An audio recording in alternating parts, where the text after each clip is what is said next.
Welcome to the Commentary Magazine Daily Podcast.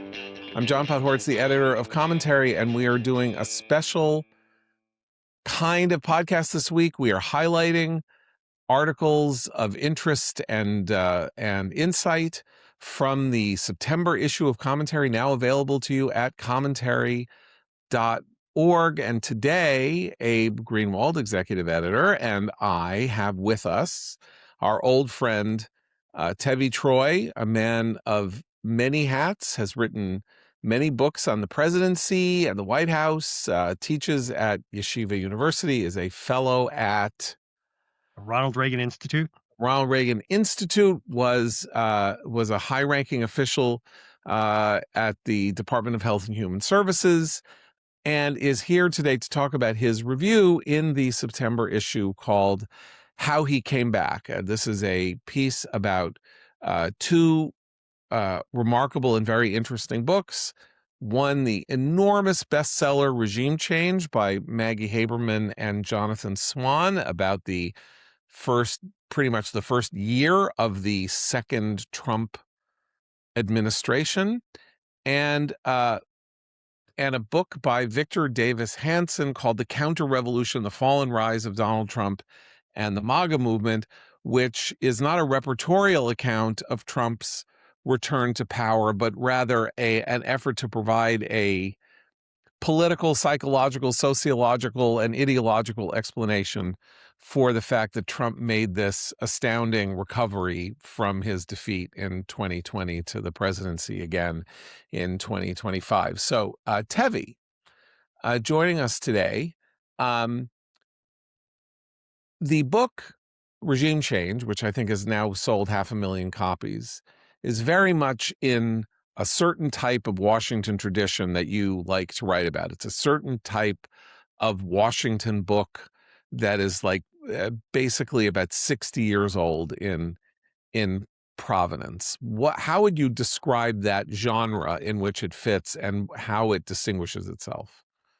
Well, John, of course, you're referring to Theodore White and the Making of the President series, where it's just kind of the fly on the wall approach to campaigns. And then it became more of a look at administrations itself, which is what Bob Woodward does. He goes inside the administration. Supposedly he goes to people. He says, I have this memo. If you don't tell me what you think, I will make you look bad and the other person look good. And so then now that he has the memo in his hand, you have to talk to him. And so that's what happened in these books. Famously, Colin Powell would always talk to Woodward because they were good friends, and Don Rumsfeld would not talk to Woodward. And so you read these books, and Powell looks brilliant, and Rumsfeld looks like a jerk. So that's how these books work. But these guys, they're following this long tradition of the fly on the wall book, and Haberman and Swan, they have incredible access in the Trump White House, and they get their reporting from 16 different sources who report on a different meeting. And, Musk is fighting with Besant, and Trump is eagerly waiting to see who won, like a kid and a schoolboy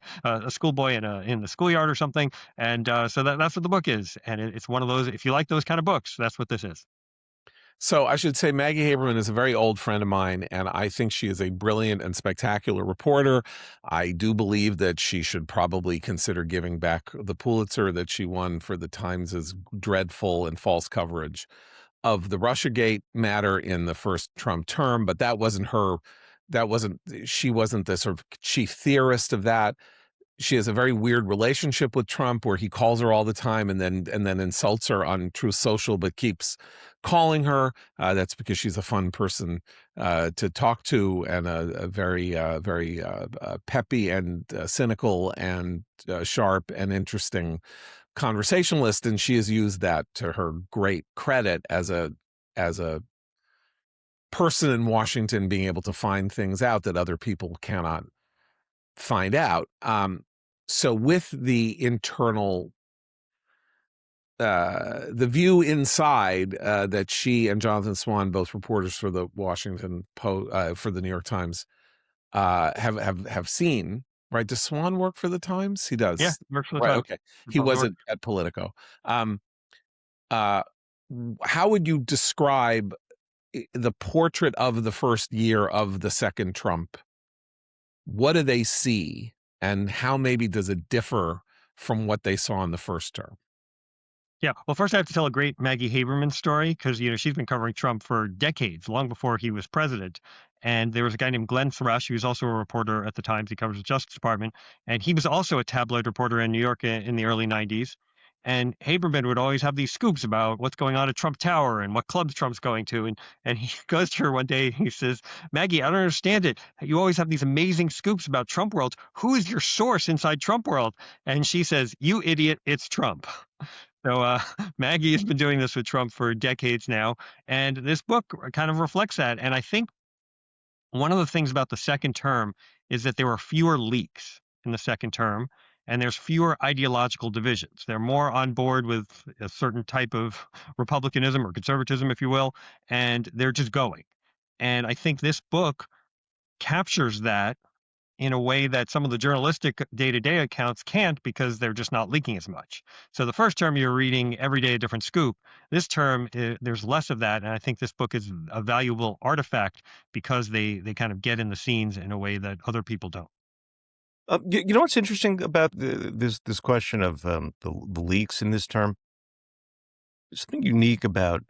There's a lot that's unique about Trump's presidency and this one in particular, but there's a quality whereby they're all at times unusually candid. So in some sense, you don't there's no purpose to leaks because there's sometimes they just put the big thing out in your face, and tell you, which doesn't mean that Trump and the rest of the White House cannot also be very defensive. Excuse me. But there is so much that they're just saying, yep, I'm doing this. This is what's happening.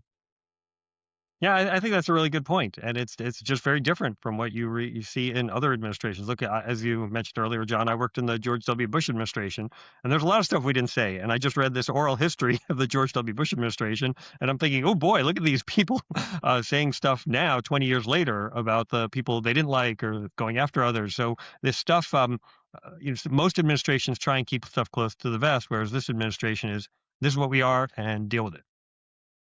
Uh, so Trump is a man of action to a fault, let's say, and there's always either action or the threat of action or the description of action that actually hasn't happened yet that he calls action.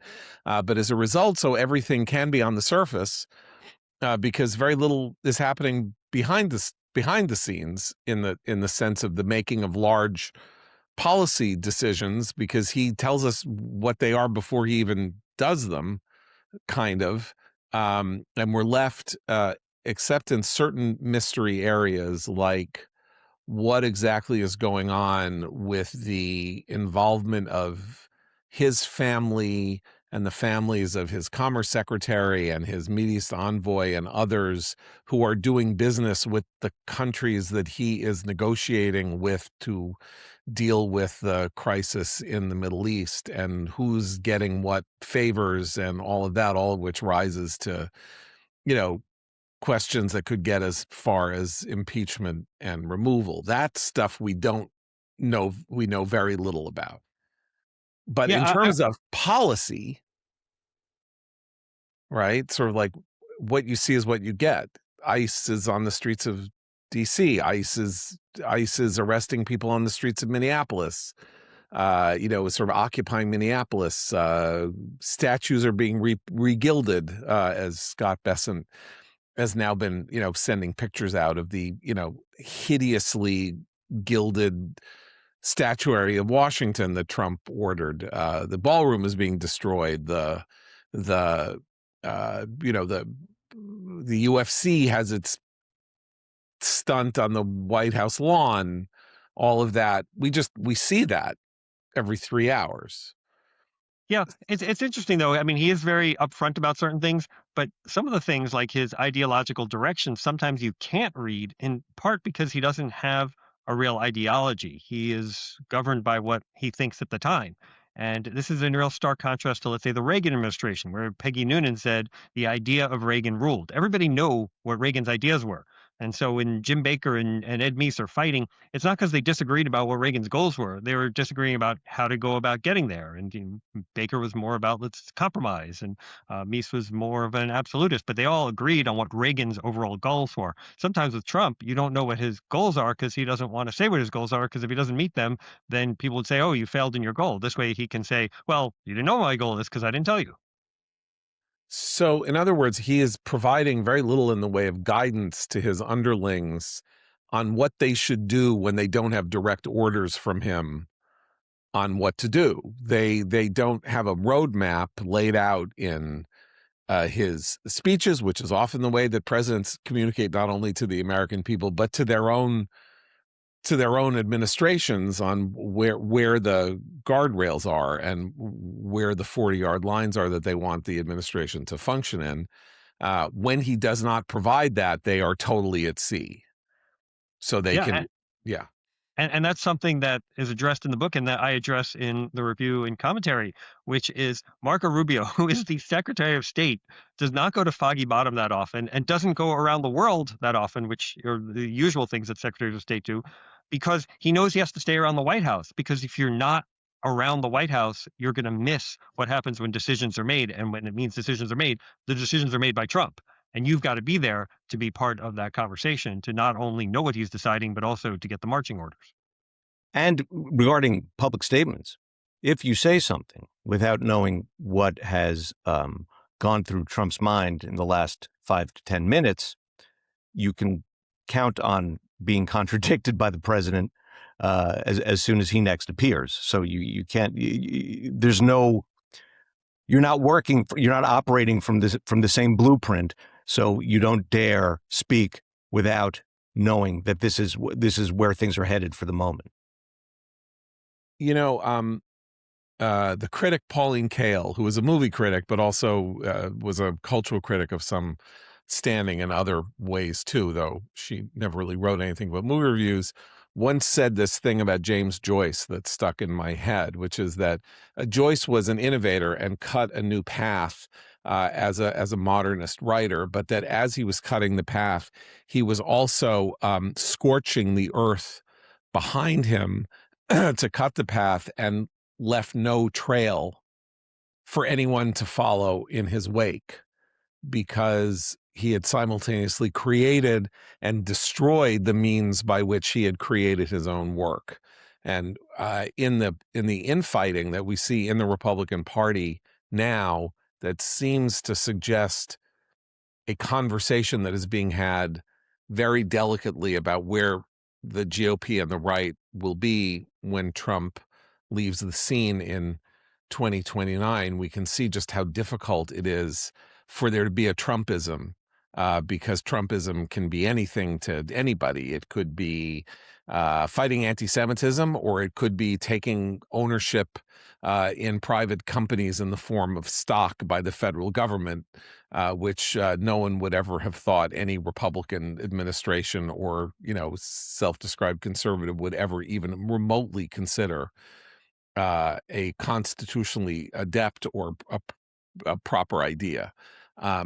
So how reflective of this in the book, in these sort of the fights, of course, the big fight is J.D. Vance's, footsie playing with Tucker Carlson and the Groypers and all of that, is that part and parcel of the stuff that's going on inside, where Vance is trying to establish his own independent standing with his own independent base, and Trump likes that or doesn't like that?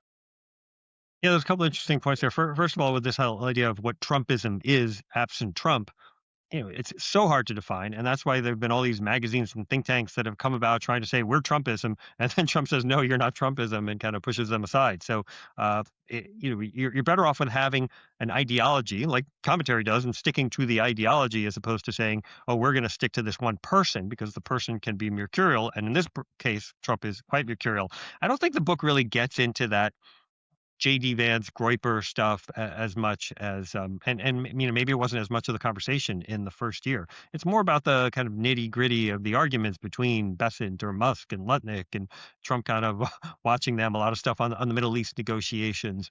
So I don't think you can really get a sense of who's going to be the next Republican leader based on this book, but you can get a nice bird's eye view of what's going on inside the White House. I can make an observation with it, because we were just talking about how there's no ideological blueprint to work from. So you're sort of left at sea if you're in the Trump White House.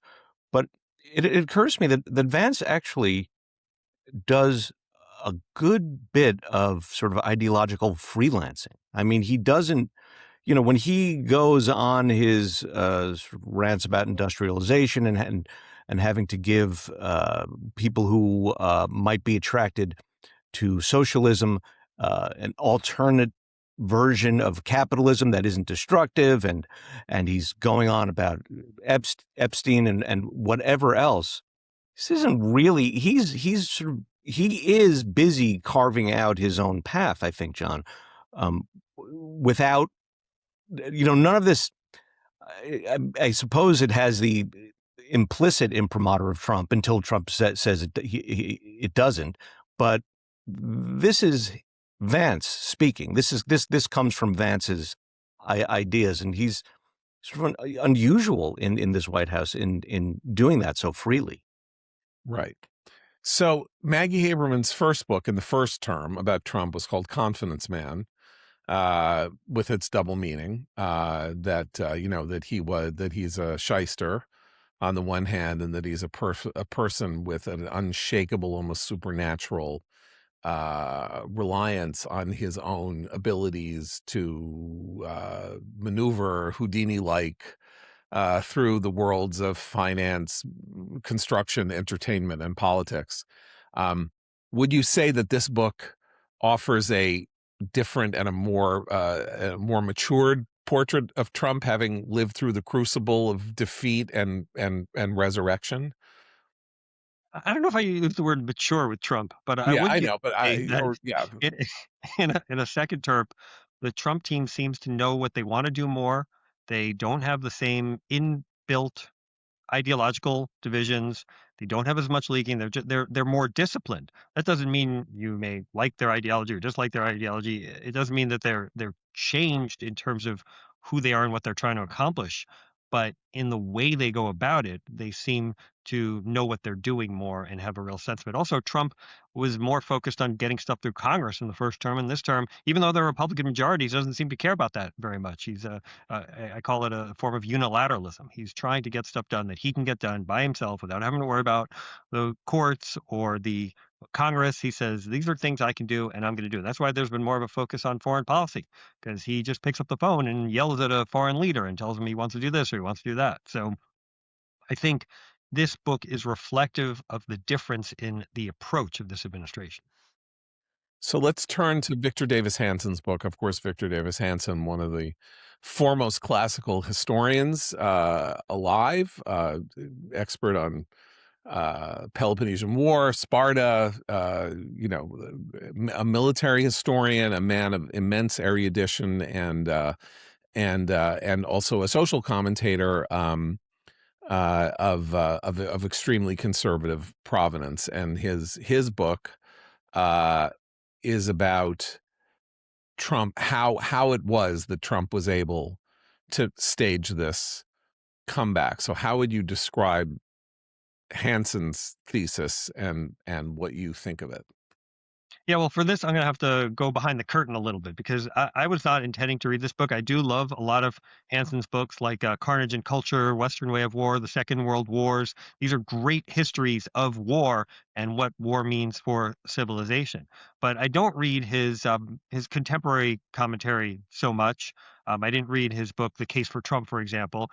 And when I suggested to you, John, that I review regime change, which I think is totally within my wheelhouse, you said what I'd really like is a review of this and Hanson, and you said it actually looks pretty good and that it's not polemical, more of a history. So I was thus intrigued. I agreed to do the review of that book as well.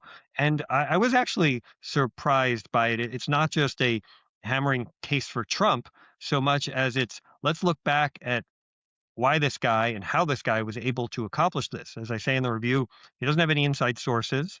He just uses his historical knowledge plus his ideological predisposition in favor of Trump to make a case for why Trump was able to come back. And in a way, it's a book about jujitsu, how Trump was able to use the hatred of the anti-Trump forces to propel himself forward, because he said, look how crazy these people are. They're trying to indict me, and they're saying all these hysterical things about me.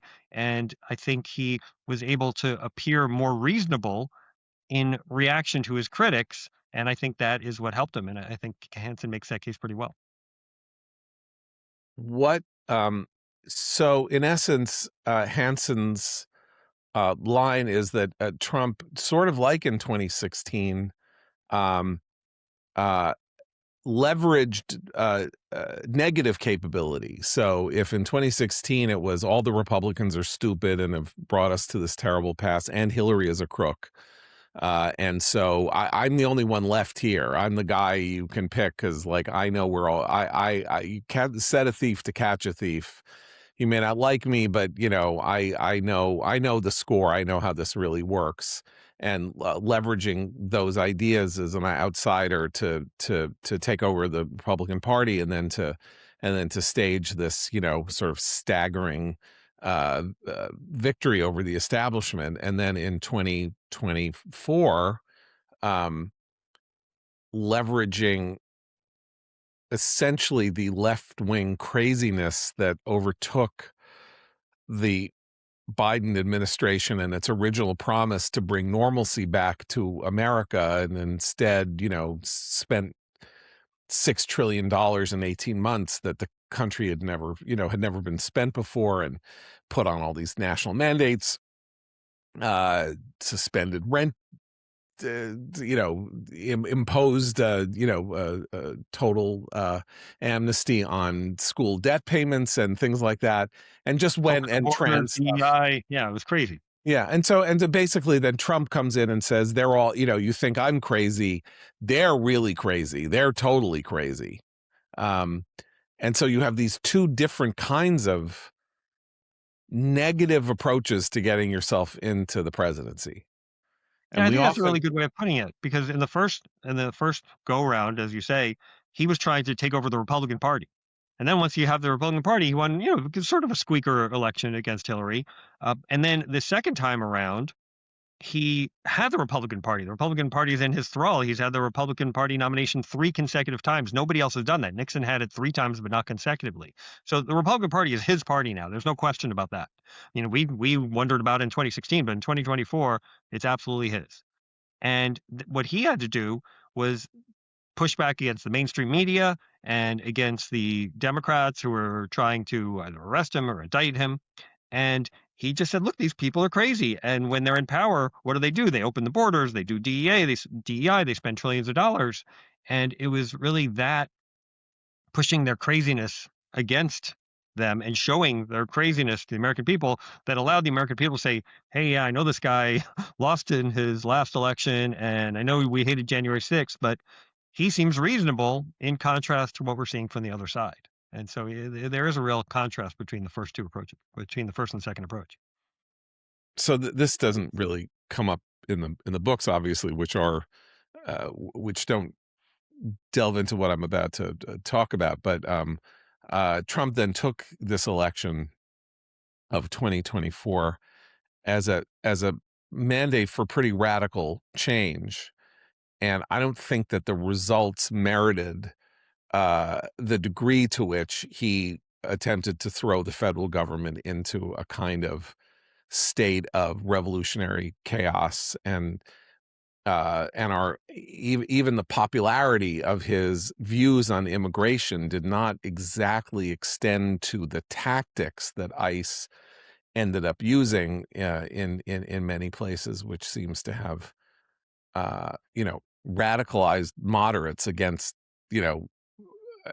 who might otherwise have thought that the Democrats had gone too far with open borders. So how do you reckon that, as somebody who has studied the presidency pretty closely? There's always this question about whether there's such a thing as a mandate, and people claim it, but there's no rule that says that politicians have mandates. and they can claim them as a propagandistic tool. But even if you get 3 of every 5 voters, that doesn't mean that the electorate wants you to do X, Y, and Z. It may just be electing you as opposed to the other person. So do you think that Trump's numbers now, as we look at them here in the mid to high 30s, which is, historically low for any president, that he overestimated his power, or his or thought that he had more runway to make these radical changes than in fact he did? Look, there's this theory that each presidency is a rejection of the previous presidency. Each new president is a rejection of what we had before. And that's pretty much been true for every election in our lifetime, except with the exception of George H.W. Bush succeeding Reagan in the 88 election. So you have that sense, but at the same time, the person who they're rejecting is someone they voted for only 4 years before. So they're not rejecting them that much. The idea is that the American people want to lurch in a direction, but not too far in a direction. So yeah, the American people wanted to see the borders closed. You didn't want to see that stream of people coming over the borders with no controls. But at the same time, you didn't necessarily want your gardener, homemaker, or whatever, just dragged out of the house and sent back to South America. So the American people wanted a change from Biden, but they were not happy with all of the tactics that Trump employed to get there. Also, with Musk and Doge, yeah, there's a sense of the American people from the American people that the government spends too much money and it spends it unwisely. But Doge has not necessarily produced the savings that were promised, the $1 trillion or so in savings. And the getting up there with the chainsaw was a very bad look for Musk, and he didn't last much longer after that. So I think there's things you want, and how you go about getting them is important to getting people what they want. And the way they went about getting them were not necessarily the right ways of doing it. I also think with Trump, there's for him, an unhelpful combination of, as you say, John, going too far with some things, and then also not closing the deal with other things, letting them sort of stall out.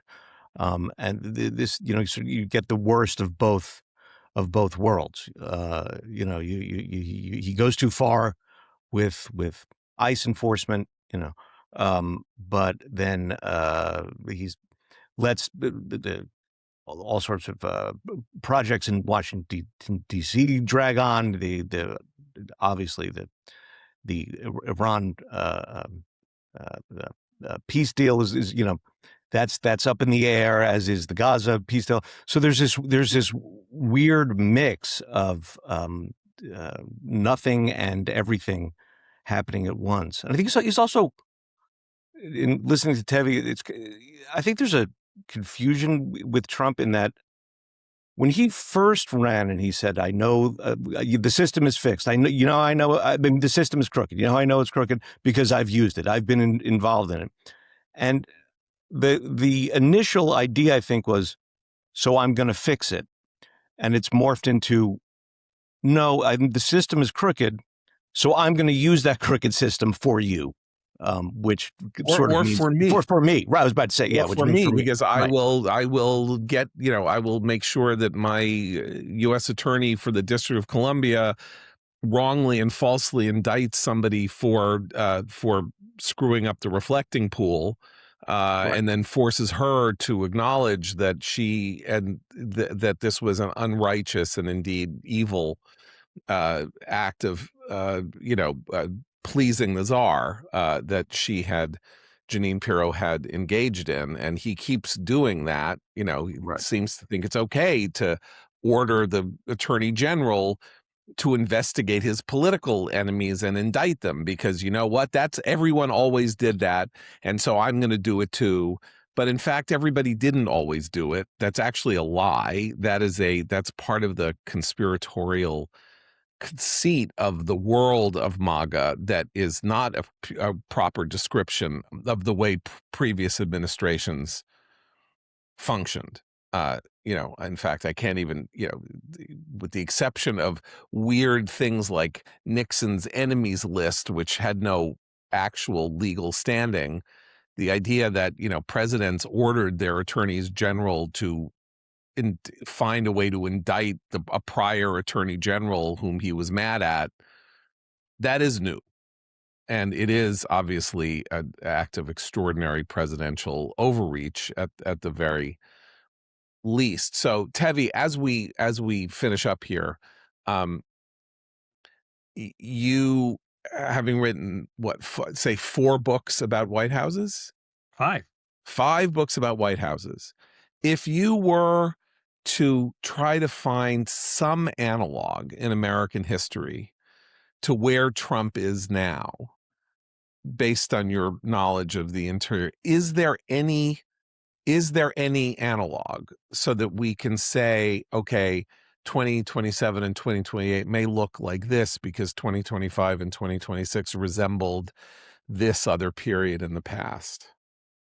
I'm not going to be happy with this one, but I do think about George W. Bush's second term, where he was kind of bogged down in the Middle East, and there was uncertainty about the economy before the economic collapse, and there was kind of a sense of exhaustion for the American people, and that led to the election of Obama. So I hope that's not the analog, but I do see some parallels. Okay, well, Tevi, this has been a great conversation. And please, everybody, so commentary.org, if you're not a subscriber, it is time for you to subscribe.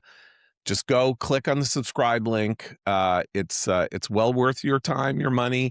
Helps support the podcast, helps support the institution, which is a nonprofit institution. We need your help to keep the lights on and to keep producing what we produce. And Tevi's piece, as 11 times a year we produce a physical magazine, which is also available online, book reviews, articles, cultural criticism, articles about coverage of American Jewry, world Jewry, anti-Semitism, the West, foreign policy, domestic policy, American culture. For the past 80 years, it has been our privilege to do this to you, and I hope you will join us on this journey by subscribing at commentary.org and reading Tevi Troy's review in the current issue, available now to you, which is called How He Came Back. So, Tevi, thanks so much. Abe, thanks so much. We'll be back. I'm John Podhoretz. Keep the candle burning.